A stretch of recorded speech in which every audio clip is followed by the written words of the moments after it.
Next, prototype of functions. A function prototype is the declaration of a function by which compiler is provided with the information about the function, such as the name of the function, its return type, the number, type of arguments, and its accessibility. Function prototype എന്ന് പറയുന്നത് function declaration statement ആണ്. ഈ declaration statement കമ്പൈലറിന് അത്യാവശ്യമാണ്. കാരണം ഒരു function identify ചെയ്യാനായി declaration statement ആവശ്യമാണ്.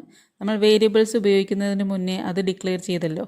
അതുപോലെ തന്നെ ഫംഗ്ഷൻ ഉപയോഗിക്കുന്നതിന് മുന്നേ അത് ഡിക്ലെയർ ചെയ്താൽ മാത്രമേ കമ്പൈലറിന് മനസ്സിലാവുള്ളൂ. അപ്പോൾ ഈ ഒരു ഫംഗ്ഷൻ പ്രോട്ടോടൈപ്പ് സ്റ്റേറ്റ്മെൻറ്റ് എഴുതുന്നത് വഴി കമ്പൈലറിന് എന്തൊക്കെ മനസ്സിലാകുന്നു? ദ നെയിം ഓഫ് ദി ഫംഗ്ഷൻ്റെ പേര് മനസ്സിലാകുന്നു. It's return type, the number and type of arguments, എത്ര നമ്പർ ഓഫ് ആർഗ്യുമെൻറ്റ്സ് ഉണ്ട്, അത് ഏത് ടൈപ്പ് ഓഫ് ആർഗ്യുമെൻറ്റ്സ് ആണ്. ദെൻ ഇറ്റ്സ് ആക്സസിബിലിറ്റി എന്താണെന്നുള്ളത് നിങ്ങൾ കുറച്ച് കഴിയുമ്പോൾ പഠിക്കും. ആ ആർഗ്യുമെൻറ്റ്സ് എവിടേക്കാണ് ആക്സസ് ചെയ്യാൻ പറ്റുന്നത് എന്നുള്ളതാണ് ഈ പ്രോട്ടോടൈപ്പിങ്ങിലൂടെ വ്യക്തമാകുന്നത്. ഇത് വളരെ ഇമ്പോർട്ടൻ്റ് ആയിട്ടുള്ളൊരു ക്വസ്റ്റ്യനാണ്. പ്രോട്ടോടൈപ്പ് സ്റ്റേറ്റ്മെൻറ്റ് എന്തിനാണ് കൊടുക്കുന്നത്? It is used by the compiler to verify the correctness of the function call in the program. ഒരു പ്രോഗ്രാമിൽ നമ്മൾ ഫംഗ്ഷൻ കോൾ ഉപയോഗിക്കുമ്പോൾ അത് കറക്റ്റ് ആണോ എന്ന് വെരിഫൈ ചെയ്യാൻ കമ്പൈലർ ഉപയോഗിക്കുന്ന സ്റ്റേറ്റ്മെൻറ്റ് ആണ് prototype statement. It is similar to the function header statement. Syntax ഇവിടെ പറയുന്നുണ്ട്. Data type, function name of argument list. ഇതെന്താണ്? ഇത് നമ്മൾ ഫംഗ്ഷൻ ഡെഫിനിഷനിൽ കണ്ട ഫംഗ്ഷൻ ഹെഡറാണ്. ഈ ഫംഗ്ഷൻ ഹെഡറിൽ ഒരു വ്യത്യാസം ഉള്ളത് സെമികോളൻ ഇട്ടിട്ടുണ്ട്. അപ്പോൾ function header plus A semicolon ഇട്ടാൽ അത് പ്രോട്ടോടൈപ്പ് സ്റ്റേറ്റ്മെൻ്റ് ആയി. സെമികോളൻ ഇട്ടില്ല എങ്കിൽ തെറ്റാണ്. പ്രോട്ടോടൈപ്പ് സ്റ്റേറ്റ്മെൻറ്റ് എഴുതുമ്പോൾ സെമികോളൻ മസ്റ്റാണ്. കാരണം ഇതൊരു സ്റ്റേറ്റ്മെൻ്റ് ആണ്, ഡിക്ലറേഷൻ സ്റ്റേറ്റ്മെൻ്റ് ആണ്. അതിനൊരു എക്സാമ്പിൾ പറയുന്നു. ഇൻറ്റ് പ്രോഡക്റ്റ് ഓഫ് ഇൻറ്റ് കോമ ഇൻ. ഇവിടെ ശ്രദ്ധിക്കുക, ആർഗ്യുമെൻറ്റ് ലിസ്റ്റിൽ നമ്മൾ ആർഗ്യുമെൻറ്റ്സിൻ്റെ ഡേറ്റ ടൈപ്പ് മാത്രമേ കൊടുത്തിട്ടുള്ളൂ. ഇവിടെ ഒരു എക്സാമ്പിൾ പ്രോഗ്രാം പറയുവാണ്. Product of 2 numbers, 2 numbers multiply ചെയ്ത് റിസൾട്ട് കിട്ടാനുള്ളൊരു പ്രോഗ്രാമാണിത്. അപ്പോൾ ഈ ഒരു പ്രോഗ്രാമിനുള്ളിൽ നമ്മൾ 3 വേരിയബിൾസ് ഡിക്ലെയർ ചെയ്തു. ആ num1 num2 എന്നുള്ള വേരിയബിൾസിലേക്ക് വാല്യൂസ് അക്സെപ്റ്റ് ചെയ്യുന്നു. ആൻസർ എന്നുള്ള വേരിയബിളിലേക്ക് num1 num2 മൾട്ടിപ്ലൈ ചെയ്ത് കിട്ടുന്ന പ്രോഡക്റ്റാണ് സ്റ്റോർ ചെയ്യേണ്ടത്. അപ്പോൾ ആ ഒരു ടാസ്ക് പെർഫോം ചെയ്യാൻ പ്രോഡക്റ്റ് എന്ന് പറയുന്ന ഒരു ഫംഗ്ഷൻ നമ്മൾ എഴുതിയിട്ടുണ്ട്. അത് ഇവിടെ താഴെ കൊടുത്തിട്ടുണ്ട്. മെയിൻ ഫംഗ്ഷനുള്ളിൽ പ്രോഡക്റ്റ് എന്നുള്ള ഫംഗ്ഷൻ കോൾ ചെയ്യുന്നു.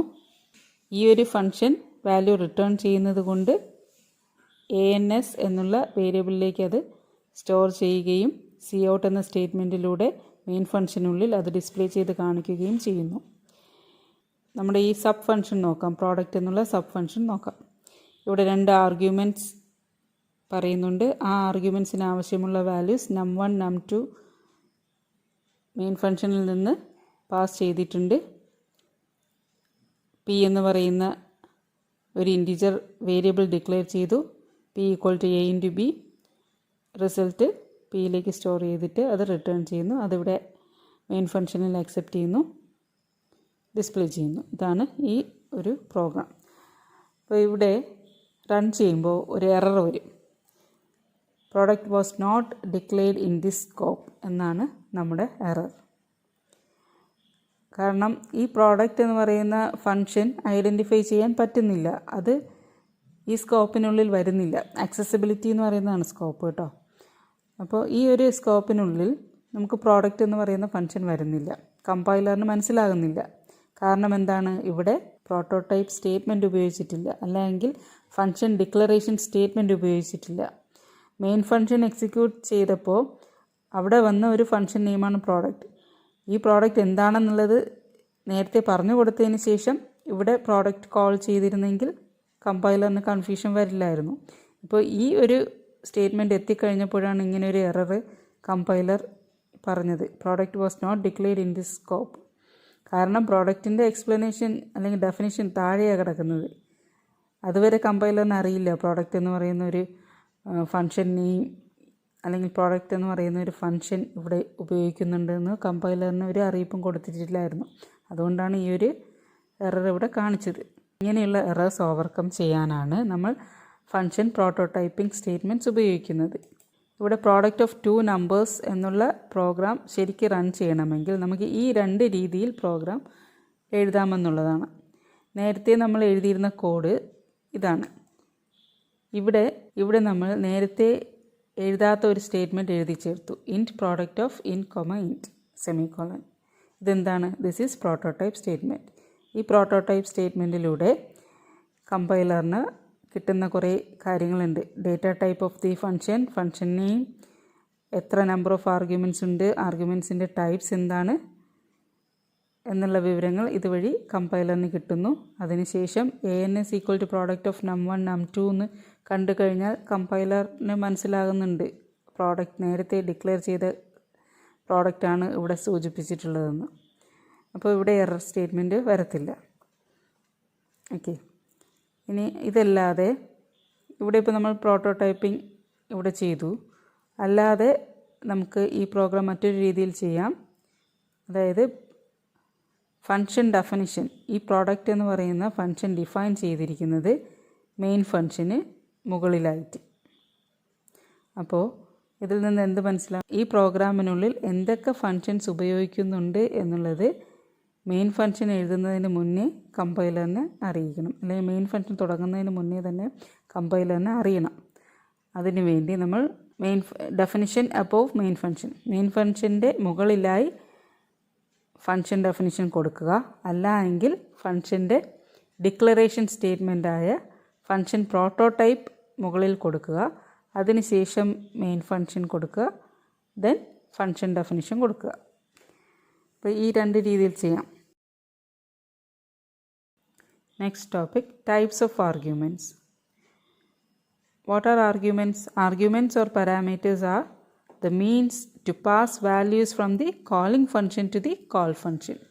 Calling functionil നിന്നും called functionലേക്ക് വാല്യൂസ് പാസ് ചെയ്യാൻ വേണ്ടി ഉപയോഗിക്കുന്നതാണ് ആർഗ്യുമെൻറ്റ്സ് ഓർ പാരാമീറ്റേഴ്സ്. നമുക്ക് 4 ടൈപ്സ് ആർഗ്യുമെൻറ്റ്സ് പറയാം.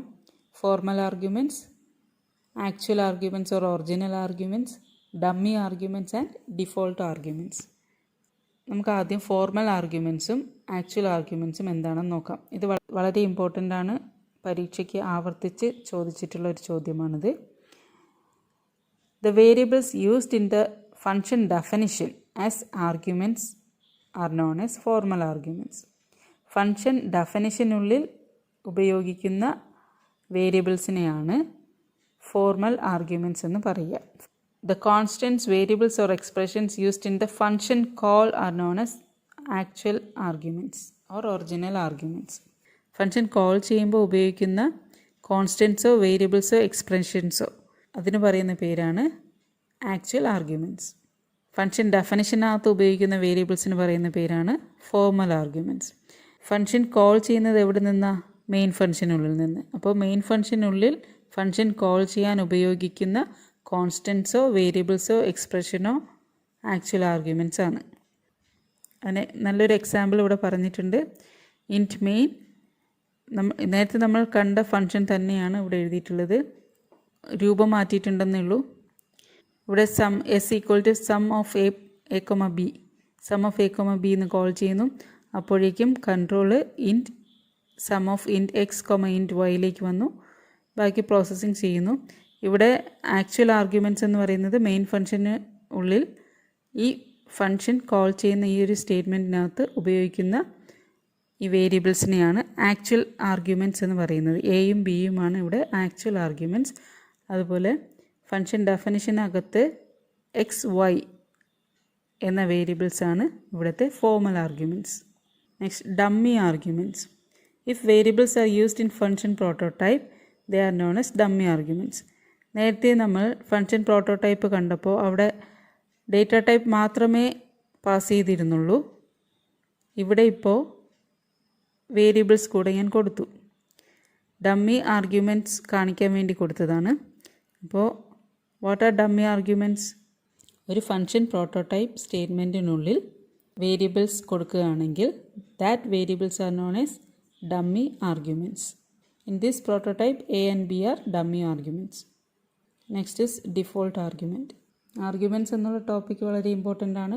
ഡിഫോൾട്ട് ആർഗ്യുമെൻറ്റ് പരീക്ഷയ്ക്ക് ആവർത്തിച്ച് ചോദിച്ചിട്ടുണ്ട്. What are default arguments? Initialized formal arguments are called default arguments. Formal arguments എവിടെയാണ് കാണുന്നത്? Inside the function definition. അപ്പോൾ ഇവിടെ ഒരു എക്സാമ്പിളായി ഫംഗ്ഷൻ ഡെഫിനിഷൻ പറയുന്നുണ്ട്.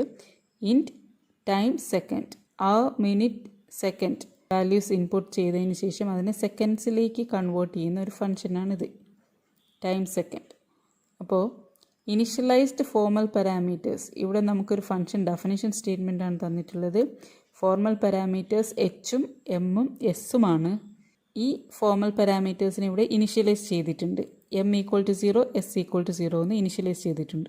അപ്പോൾ ഇങ്ങനെയുള്ള initialised formal parameters are known as default arguments.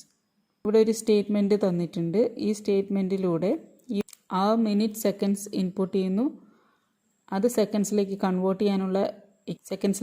ചെയ്യാനുള്ള സ്റ്റേറ്റ്മെൻറ്റാണിത്.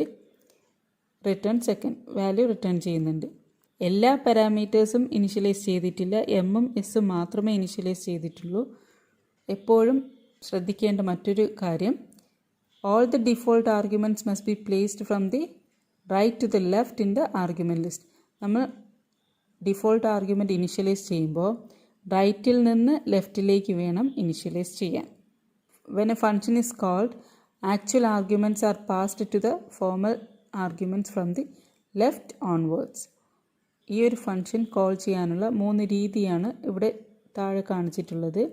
Long S1 equal to time seconds of 2, 10, 40. ഇതൊന്ന് നോക്കാം.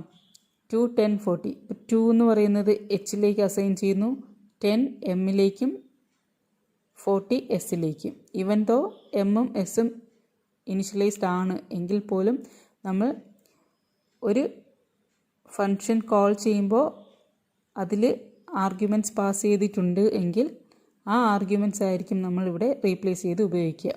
അങ്ങനെയാണെങ്കിൽ എച്ചിൻ്റെ വാല്യൂ 2, എമ്മിൻ്റെ വാല്യൂ 10, എസിൻ്റെ വാല്യൂ 40. ഇനി രണ്ടാമത്തെ ഫംഗ്ഷൻ കോൾ നോക്കുക. Long S2 equal to time seconds of 1,30. 1ഉം 30ഉം ഇവിടെ 2 ആർഗ്യുമെൻറ്റ്സ് മാത്രമേ പാസ് ചെയ്തിട്ടുള്ളൂ. അങ്ങനെ നോക്കുമ്പോൾ എച്ചിൻ്റെ വാല്യൂ 1, എമ്മിൻ്റെ വാല്യൂ 30, എസിന് വാല്യൂ പ്രത്യേകിച്ച് കൊടുക്കാത്തത് കൊണ്ട് എസിൻ്റെ ഡിഫോൾട്ട് വാല്യൂ ആയ 0 തന്നെയാണ് അസൈൻ ചെയ്തെടുക്കുക. Next, long S3 equal to time sec of 3. S3 equal to time seconds of 3. ഈ ഒരു ഫംഗ്ഷൻ കോളിൽ ഒരു ആർഗ്യുമെൻറ്റ് മാത്രമേ ഉപയോഗിച്ചിട്ടുള്ളൂ. അതുകൊണ്ട് തന്നെ ഫംഗ്ഷൻ കോൾ ചെയ്യുമ്പോൾ എച്ച് എന്നുള്ള ഫോർമൽ പാരാമീറ്ററിന് 3 അസൈൻ ചെയ്യുന്നു. ബാക്കി എമ്മിനും എസിനും ഡിഫോൾട്ടായി കൊടുത്തിട്ടുള്ള 0 എന്ന വാല്യൂ എടുത്തിട്ട് സ്റ്റേറ്റ്മെൻറ്റ് എക്സിക്യൂട്ട് ചെയ്യുന്നു. ഓക്കെ, ഇവിടെ ശ്രദ്ധിക്കേണ്ട പ്രധാനപ്പെട്ട കാര്യം, നമ്മൾ ഡിഫോൾട്ട് ആർഗ്യുമെൻറ്റ്സ് സെറ്റ് ചെയ്യുന്നത് റൈറ്റിൽ നിന്ന് ലെഫ്റ്റിലേക്കും, ഫംഗ്ഷൻ കോൾ ചെയ്യുന്ന സമയത്ത് ആക്ച്വൽ ആർഗ്യുമെൻറ്റ്സിൽ കിട്ടുന്ന വാല്യൂസ് പാസ് ചെയ്യുന്നത് ലെഫ്റ്റ് ടു റൈറ്റുമാണ്. ഒന്നുകൂടെ പറയാം, നമ്മൾ ഡിഫോൾട്ട് ആർഗ്യുമെൻറ്റ്സ് സെറ്റ് ചെയ്യുന്നത് റൈറ്റിൽ നിന്ന് ലെഫ്റ്റിലേക്കും, ഫംഗ്ഷൻ കോൾ ചെയ്യുന്ന സമയത്ത് നമുക്ക് പാസ് ചെയ്ത് കിട്ടുന്ന വാല്യൂസ് നമ്മൾ അസൈൻ ചെയ്യുന്ന ഓർഡർ എന്ന് പറയുന്നത് ലെഫ്റ്റ് ടു റൈറ്റ്. ഇവിടെ കണ്ടുല്ലോ 3 ആർഗ്യുമെൻറ്റ്സ് വെച്ചിട്ടുള്ള ഫംഗ്ഷൻ കോൾസ്. ഈ 3 തരത്തിലുള്ള കോൾസ് നമ്മൾ കണ്ടു. നമ്മൾ അസൈൻ ചെയ്തത് ലെഫ്റ്റ് ടു റൈറ്റ് ആണ് വാല്യൂസ് അസൈൻ ചെയ്തത്. പക്ഷേ ഇവിടെ ഡിഫോൾട്ട് ആർഗ്യുമെൻറ്റ്സ് സെറ്റ് ചെയ്ത് കൊടുത്തിട്ടുള്ളത് റൈറ്റ് ടു ലെഫ്റ്റ്. എച്ചും എമ്മും മാത്രം കൊടുക്കാൻ പാടില്ല, അല്ലെങ്കിൽ എച്ച് മാത്രം കൊടുക്കാൻ പാടില്ല. പക്ഷേ റൈറ്റിൽ നിന്ന് ലെഫ്റ്റിലേക്ക് കൊടുക്കാം. Okay, wait for the next part of functions.